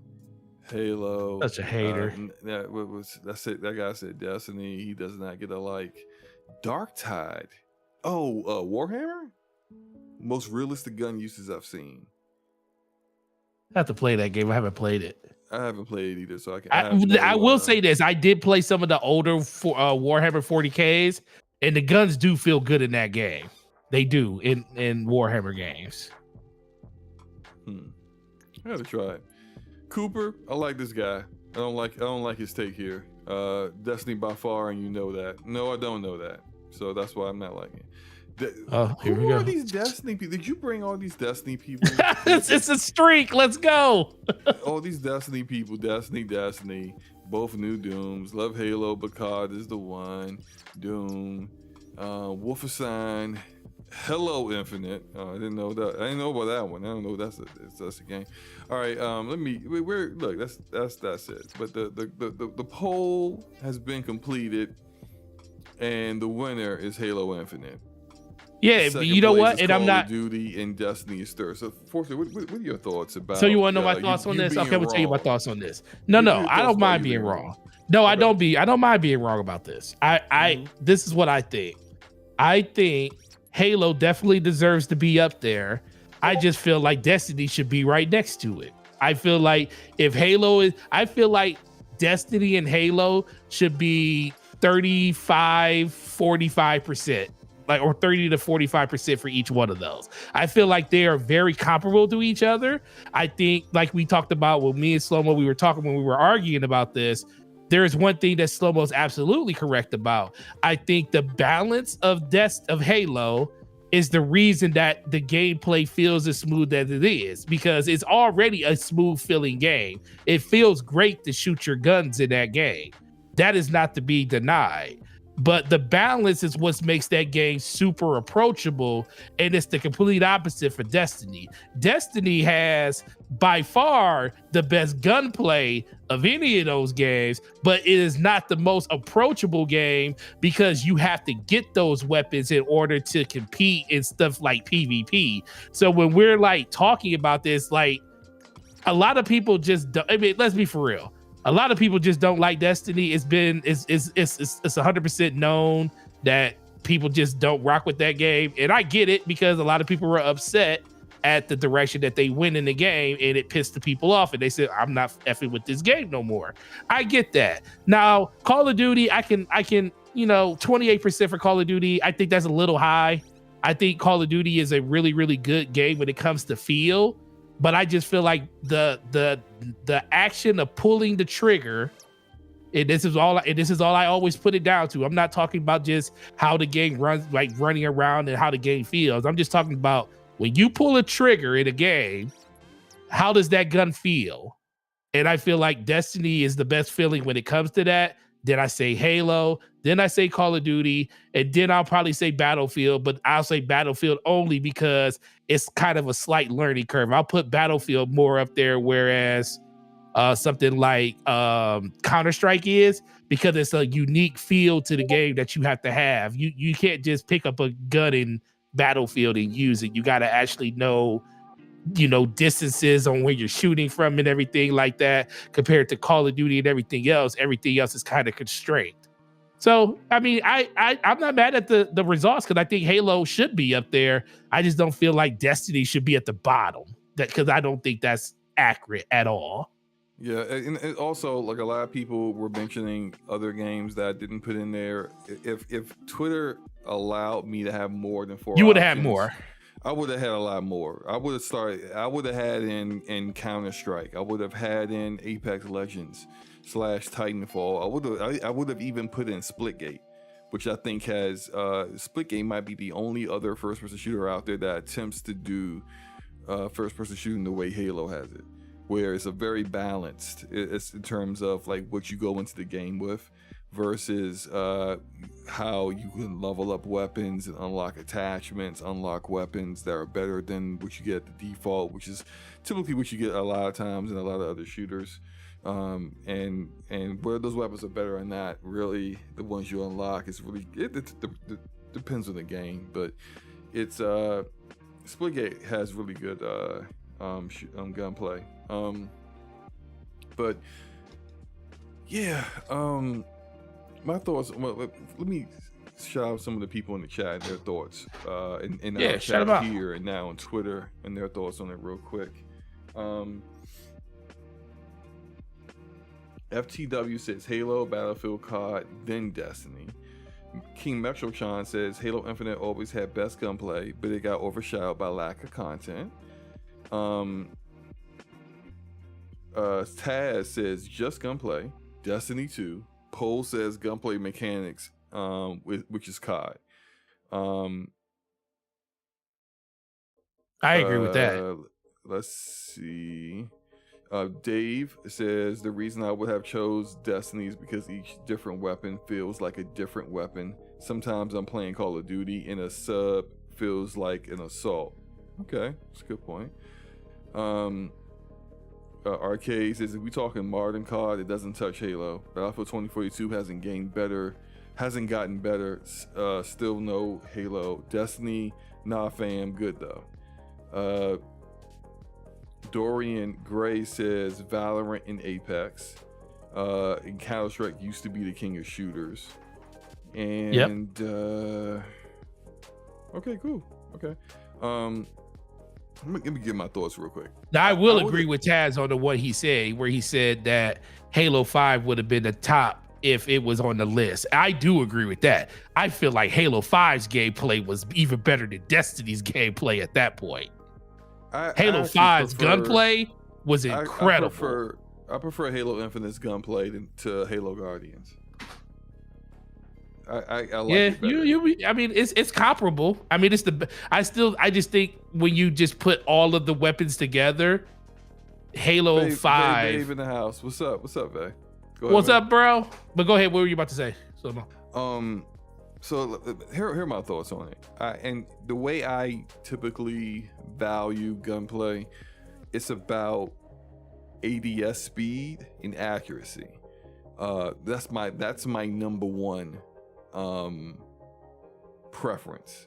How quickly can I ADS and can I tune the settings so that it's accurate, that it's actually like, 'cause some games will have ADS where you may be able to ADS very quickly, but you have to do a lot of adjusting your aim to reach your target after the ADS, and so you're actually losing milliseconds in that. I like it where it's just it can be where I can tune it where I can ADS very quickly, and I'm either on the head or I'm at the center mass of the chest. That's what I prefer in that part. And the other part's movement. If your movement sucks, I don't care. No, Halo. Sass says Halo doesn't even have it. It does have ADS. The difference is that you can get knocked out of ADS when you get shot. That's very different from everywhere else. Like, no one else does that, and so some people don't quite care for that, which is fine. I think that makes things. It makes it so it forces you to be good at hip fire, which some people don't care for. I think Call of Duty has the best ADS. I also think Call of Duty has the best movement. And so for those two, that's why my choice is Call of Duty. And this is all personal preference, right? Because there's some people that don't even play on controller. There's some people that do all mouse and keyboard. Some people who don't do mouse and keyboard, they do all controller, vice versa. But for me personally, those are the two things that I value the most. And when I play a first-person shooter, movement, being able to get good enough at movement that if someone gets the drop on me, because I'm very good at movement, I can get a reversal on them. That's really important to me. I think X Defiant does that very well. And it's no Taz. Zoom level is one thing. If you have the sniper rifle in Halo Infinite and you get shot, it knocks you out of your aim down sight. So getting shot does knock you out of it. That's not the point. Not the point I'm making. No. Also, I don't think Halo's not the best at it anyway. That aspect of things. But though the two things that I mentioned are the reason why I like Call of Duty the most out of that. And I understand other people have different preferences in what they like. Some people like a variety of different weapons that all feel very different, which people mentioned about Destiny. I get that. Halo Infinite is very balanced and very fair. You go into a match, everyone has the same loadout. You go into Team Slayer, everyone's got the assault rifle as the primary, the pistol is the secondary. So it's really more about, are you better than me? Then, well, I've been playing the game longer than you, so I got all this stuff unlocked, and you may have just started, and you're just on the default M4 with no attachments. You know, like that's not very fair. Although, even when you think about it with Halo, if I got more time in the game in Halo than you, I'm probably going to absolutely mollywop you. If you just start playing Halo and you come into me, you meet me or Forte, it's probably going to be a bad time for you. Yeah. But that's also goes with familiarity with the game and understanding map design and stuff. I like when it comes, it's like this could be so many different topics. Like I could run another poll next week saying which shooter has the best map design, and it will be this many people voting with so many different opinions, and I could do different games, and so many people will still have other games that they would bring in. That they would say, well, I think this one has the best one. I think that one has the best right. one. I traditionally love Halo's map design because it's always very, very it's very, what's the word I'm looking for? So, well, I can't say this word right now. Symmetrical? That's it. It's very symmetrical because it's balanced for the most part. Launch site on Halo Infinite is a trash map that's not balanced. But for the most part, their maps are very balanced. And I think Call of Duty might have some of the worst maps recently. Like awful maps. Like the highway map with all the cars that explode. No. Well, a lot of people hate that map, yo. It's I think Call of Duty, modern Call of Duty has a great movement, great gunplay, terrible maps. But yeah, maybe that will be a topic for next week that we do. I'm 100% in for that. Another poll that we can discuss. Maybe we make this a thing where one of the topics is always a poll, and we kind of discuss it. But we'll see how it goes. Babe says Siege is good, but not as fast paced as those games on the list. Yeah, because Siege is it's almost like a tactical hero shooter, because it's like you got the operators that all have different skill sets. Like the way in Overwatch you'll have different people and different characters that have different abilities. But in Siege, it's like, of course, it's all first person shooting. It's good gunplay, but it's a lot more realistic. Like you can go in and you'll be trying to get to the objective and somebody headshots you. That's it. Go ahead and put your controller or your keyboard down. Sit back and watch the rest of the match because it's over for you. It's a very different feel, but yeah, I get you on that. Yes, and you can tilt around corners. Some of these have that, some of these don't. Like Halo Infinite doesn't, Call of Duty does, Battlefield does. You can tilt around corners, right?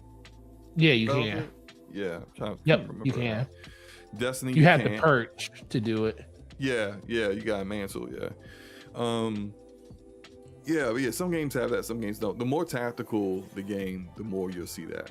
But I think this is a great topic, It was. We're going to have different opinions, and of course the correct one is still that Destiny is not number one. Anywho, Lord have mercy. Anything you want to say before we move on to the last topic? No, I'm good. Okay. People have spoken. Yes, they have. Last topic of the night. Spider-Man. And it got a 91 on Metacritic. And it dropped down to a 90, and then there were people who were like, "Oh yeah, yay! It's gonna drop out of the 90, yay!" And then it went back up to 91. Oh, those poor people. So the game is out, and a lot of people are enjoying it. I've only got like 2.5 hours in. I've been very, very busy. I played some of it when it first was available to play after midnight, and I couldn't play too long because I was dead tired, about to fall asleep, and I tried to play a little bit of it today, and so far I'm really enjoying it. I like some of the changes that they made with combat, and I think the way New York looks visually looks amazing. There are some little minor bugs that are a problem, like for example, there'll be a part where it'll say jump to the ceiling, and it'll like hold R2 and press X, and I'm holding R2 and pressing X and nothing is happening. So like little things like that they gotta clean up, which is like, it's really early on. They'll probably get that stuff fixed. But I'm enjoying the game. That opening set piece with Sandman, ridiculous. Like, it's great. Like, I was just like, it was like almost like I was involved in playing in a movie. It was that good. And that's always great. They got 60 suits. I think they probably could have cut like 2/3 of them, because some of them, like, really it's like one suit but like in with 3 different color schemes. But some of those suits are really stink. Like the pre-order suit, I'm a little disappointed. Like, this is the pre-order suit you gave me, the one with the cape. One, they don't look that good, and 2, when you put it on, the cape is just like you know how like Spawn is. Yeah. Where Spawn's cape is supposed to be alive and it moves, and it's just constantly moving all over the place. Like, that's supposed to happen. This cape on this pre-order suit for Spider-Man, him and Miles, the cape is just moving constantly, like you're in a wind tunnel and you're just standing there, nothing's happening.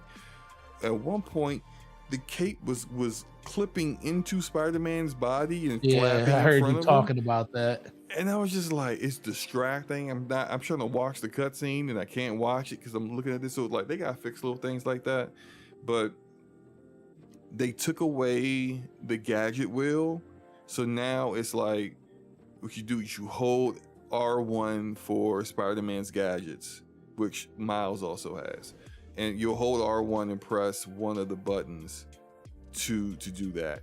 And then if you want to do their abilities, or in Spider-Man's case, his advanced gadgets like the spider legs, you hold L1 and then you do that too. So what it does, I like the change, because whenever you use in the previous games the weapon wheel or the gadget wheel, it would slow the combat down. It will kind of go into slow motion as you're choosing which gadget you want to use.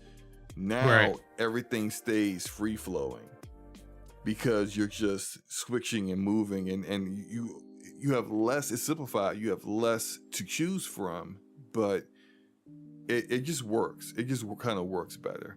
What are your thoughts on the game so far? Yeah, I played a little bit of it. Not like I said, I worked yesterday and today. The little bit that I played, because I'm still trying to finish Miles Morales, so taking time to get through that. But the little bit, I mean, you can definitely feel the refinements that they made in the gameplay in general. The set pieces, like you said, the very beginning of it. I gotta take care of something with my daughter real quick. Give me 30 seconds. Okay, go ahead, keep going. Yeah. I think the overall gameplay of it feels phenomenal and stuff. I think it just comes down to the set pieces look great. It's like the little things that they added to the game to kind of make it just feel a little bit more fluent is a very, very nice change of pace to it. I feel like the worlds are a little bit more alive when you're going through, swinging through the city and stuff. It just seems like there's more going on. So they did a really good job in just populating the city even more. And then the whole discussion on the environments and the maps being a little bit bigger and different, where people kept saying that it was a reskin of the map and everything. And I was like, well, that's never kind of been the case. It's just ultimately, I think people are just not knowing what they're really talking about when it comes to that. But I think the game in general itself feels really, really good. The little bit, like I said, I played it. I only played probably like an hour of it at most, because like literally when I got home, I had to start prepping and get ready for the show for today. So I installed it when I got in, played like the very first set mission, watched a couple other people play the game just to see what their thoughts on the game was. And it just seems like it's really super polished. And I'm just really happy that Insomniac finally got a game that hit a 90 Metacritic. because that's what a lot of people were like really, really just hoping that would happen for them. But go ahead. Yeah. I mean, the biggest thing for you. So you recently, you don't have that much time in. You recently played all of them all over again. Yes. So you have a very, very good depiction on what the differences are from one to the next. So just a little bit you played, what do you think are some of the major things that they kind of updated or not just changed, but just made better since Miles Morales? Well, I did say they simplify things with the gadget wheel. The gadget wheel's gone. Now what they have now makes things a lot more seamless in combat, and it keeps it fast paced. There are new fight animations, so to speak, for Peter. Kind of the same with Miles, but I think Miles' fight animation was with Miles Morales was already pretty solid and pretty great. Peter's was the one that I think coming from 2018, which was 5 years ago, you definitely couldn't go in with the same exact fight combinations, like attack combinations with him. Let's see, the web wings are great. That's what I hear from everybody. It's so good to just use those web wings and glide through the city, and you get like these wind gusts, so that if you are starting to kind of like not be able to go as further as you want, sometimes you can catch a wind gust and go further up. It's pretty cool.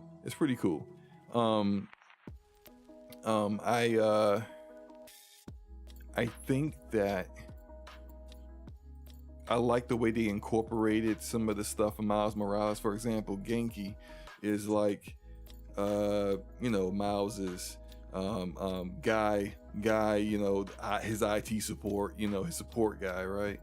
He created an app in Miles Morales where people, if they needed Spider-Man, they would just go to the app and put a request in for Spider-Man to show up and help them. It's pretty cool, right? Nice little marriage of technology and whatnot. They have that now, even in this. So even now, now Peter is responding to requests for Spider-Man through that app now too, and and how they've incorporated that into the story.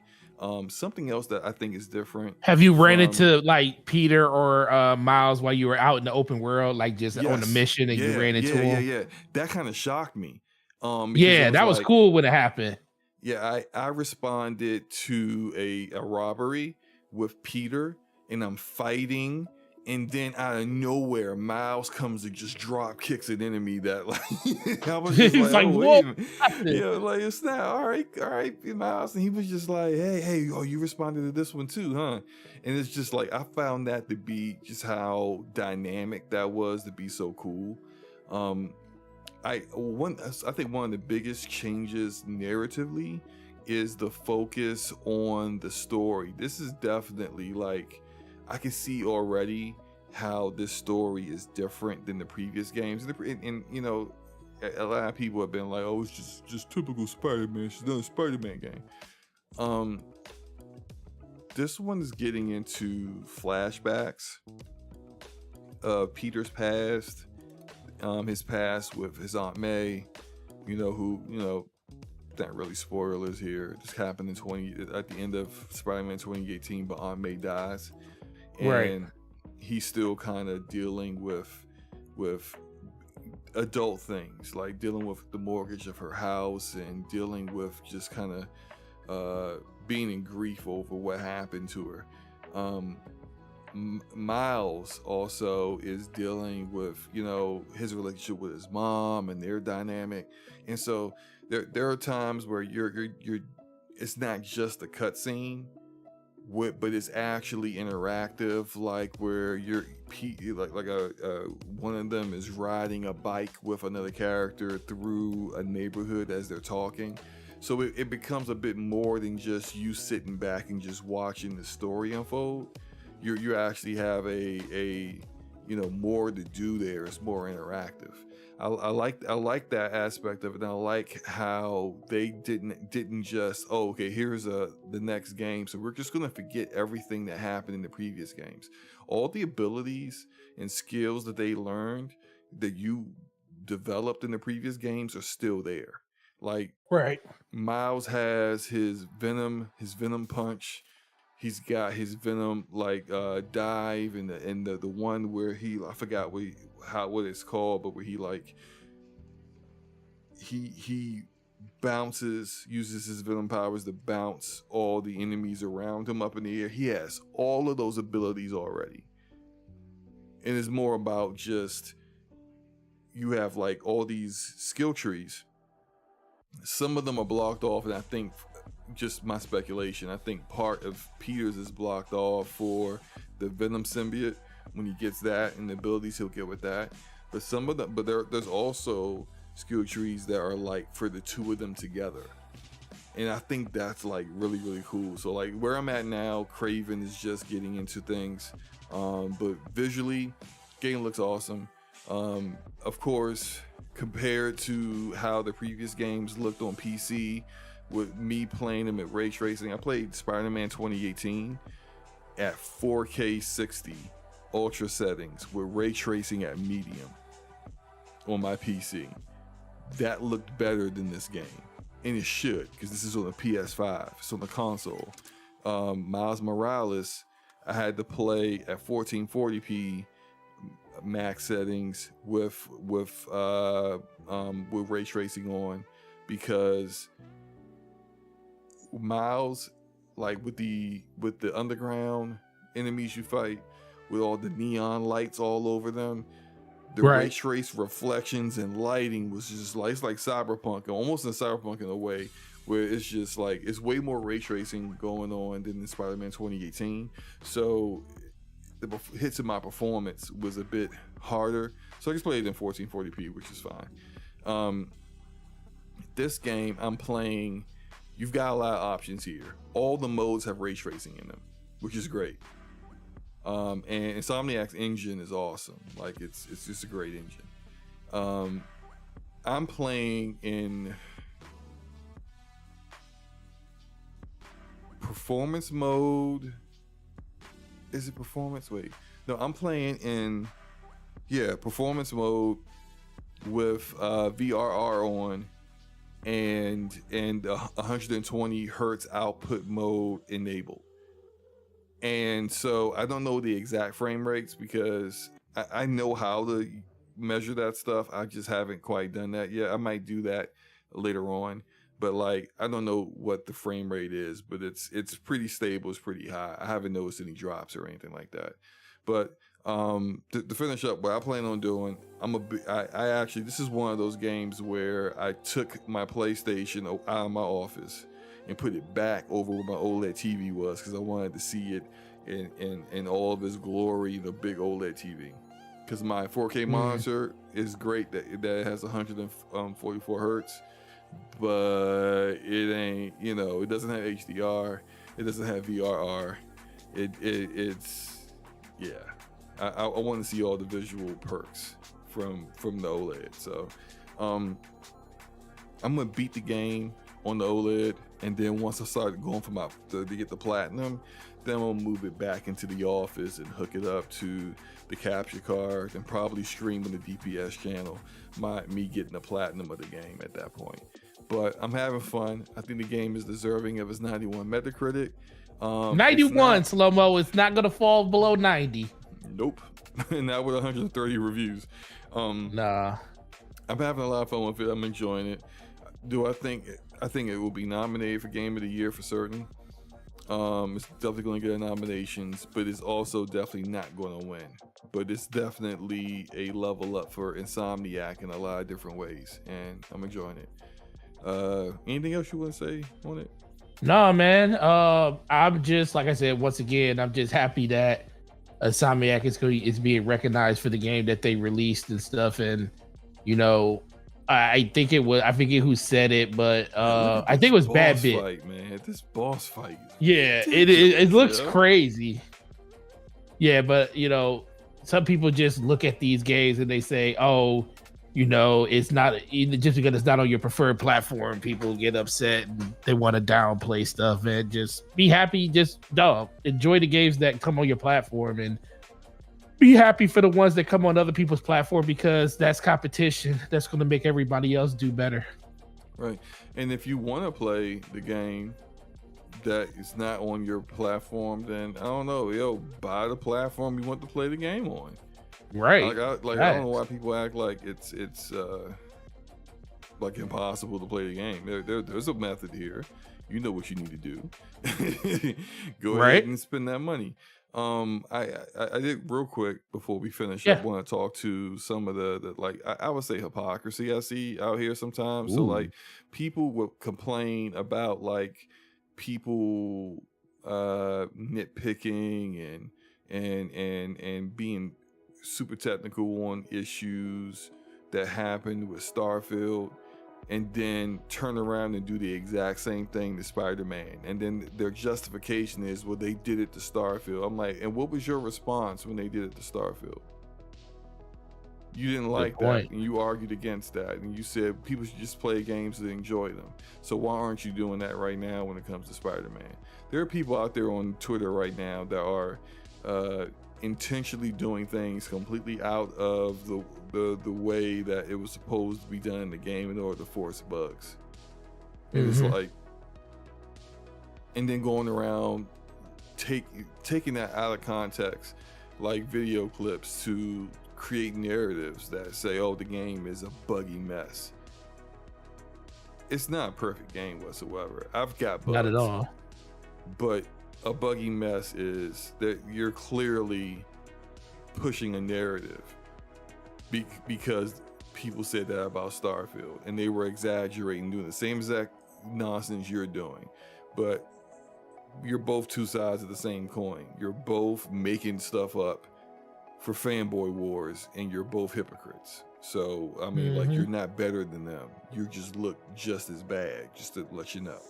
So it's weird. I don't subscribe to the foolishness, and I don't know why other people do. But some of the people are trolling and having fun, and other people are really out here really angry that a game they never worked on was quote unquote unfairly reviewed or whatever, and now they wish the same on another game that has nothing to do with that. And it's just like, y'all some weirdos, man. just keep it a buck. That's weird to me. Enjoy your games and just cut the crap, bro. And any thoughts on that, or you'll be done, man? No, man. I mean, I stopped trying to convince people that there's another way, but people, they have their own mindset up on the way that they want to interact and think about the way this stuff goes. So no, you're good. Yeah, man. I agree with you 100% on what you said. Yeah, I mean, like, and Starfield is the least buggiest Bethesda Game Studios game they've ever made. And I mean, I had bugs in it, but it wasn't anything that like prevented me from beating the game. The performance could have been better on PC, and I think they definitely should have just lowered the visual fidelity on consoles, even though I hear from a lot of people that the facial textures weren't that great and things like that. But I think the environmental details and the details in clothing and cloth and stuff like that was such a high level of quality that like that kind of lended toward that, and their own patented global illumination kind of lended to why they couldn't go get a consistent 60 FPS. But I felt like that's something that people, just because someone on consoles doesn't mean they shouldn't at least be able to get 60 frames per second. That's it. Like, my only real bug in Starfield was near the end of the game. And near the end of the game, I had a bug where Sarah kept coming up to me and having a conversation with me that was supposed to happen at the lodge. And we would get locked in this conversation, and there's this other character that pretty much always stays at the lodge, and he was supposed to respond in the conversation, but of course he's not there because we're all the way across the galaxy. And so because he's not responding, because he's not near us, the game will get locked up waiting for someone to respond. This bug, I knew 3 other people who ran into this bug as well. And it's all because if you don't have this conversation at the lodge before a certain point in the game, Sarah will just basically try to force the conversation with you no matter where you are. And so I know some people who basically had to go to an earlier save and then go to the lodge to have the conversation so that it didn't mess up their game. I was lucky to be able to avoid her quick enough, because she'll like track you down like the freaking Terminator to have this conversation. I was able to avoid her long enough so I could actually fast travel to Jemison, the city Jemison, where the lodge is, and then just go to the lodge before she had that conversation so I could get it out of the way. But it's just like little stuff like that. Our case is Mateo. That was another bug, but it's like not big a deal. Mateo like standing. I'm having a conversation with Sarah, and Mateo just stands directly in between us and just stares at me, and I'm just like, yo, stop cop blocking for one. 2, you get out of here. But I put that in the camp of it's a bug, but it's not like causing me grief. Like a lot of the bugs that I've seen in Spider-Man are like clipping, or you defeat an enemy and the enemy's frozen in air, stuff like that. Like these are minor bugs. These aren't like, oh, I can't play this game kind of bug. So yeah, that's all I gotta say, man. People just gotta stop tripping. You ready? I agree. You finished with this, man? I'm good. Man, it's a great game. I know. Let's see. Guess we're out of here. You want to do the? Yeah, I'm pulling them up now. Channel members, okay. Shout out to all of you guys that came through. We appreciate you guys. Let me find. I think I have mine here. So shout out to the channel members. We love you guys. Thank you for supporting us. Shout out to Erodimus. Shout out to Vay Babe. Shout out to Donnell Brown, Dragonheart Yobi, Enrique, Hargi Shini, Truth Serum, Trevor Birdsong, aka Ramon Terrell, Homie One Kenobi, Gaming Forte, Corey Hale, Stardust Acero, and that guy Smitty. You ready, Forte? Yeah. And on this side, it's for some reason it's loading slow. There it is.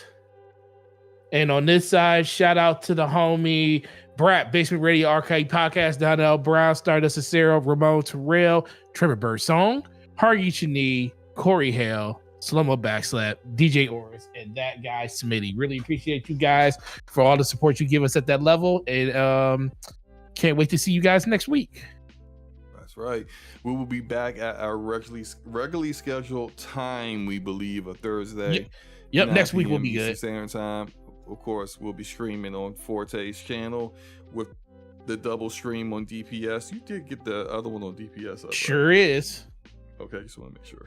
I didn't ask before. But yeah, we will get out of here. We might have a special guest next week. Yeah, we do have. Yeah, we do have. Yeah, we do have one next week. We do, and we might have someone scheduled for the next 3 weeks. We will update you guys as things progress. But we're gonna get out of here. Some of us want to go play Spider-Man. Taz says, "Y'all playing something tonight?" Spider-Man. I'm probably gonna play Spider-Man and go to sleep, Taz. But tomorrow I'm down. Hit me up tomorrow. I'm all in there, for some Halo, right, Forte? Right? I'm good. I'll play tomorrow. All right. Just make sure. All right. Appreciate you guys. Hope you guys have a great night. Enjoy your games. And have a great weekend, too. Peace. Peace.